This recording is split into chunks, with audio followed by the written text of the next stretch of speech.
বলতে কি বোঝায়? Definition of bus. In computing a bus is refers to a communication pathway or data transfer system that enables different components of a computer system to communicate and share information with each other. তার মানে বাস বলতে বোঝাচ্ছে যে একটা communication pathway.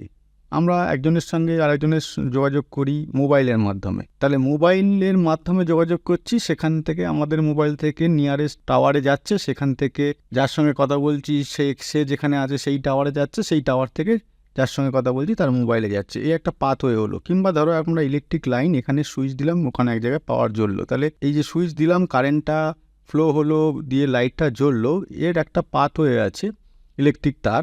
এখানেও ঠিক তেমনি কমিউনিকেশনের জন্য বলো বা ডাটা ট্রান্সফারের জন্য বলো, যে একটা পাথওয়ে থাকে, যেটা কিনা বিভিন্ন কম্পিউটারে বিভিন্ন যে কম্পোনেন্ট আছে, চিপসেট, বিভিন্ন চিপসেট আছে, বিভিন্ন আইসি আছে, প্রসেসর আছে, মেমোরি আছে, এই সবের মধ্যে যে কমিউনিকেশন পাথওয়েটা, নিজেদের মধ্যে যে যোগাযোগকারী যে পাথওয়েটা, সেটাকেই আমরা বাস বলে এখানে বলছি।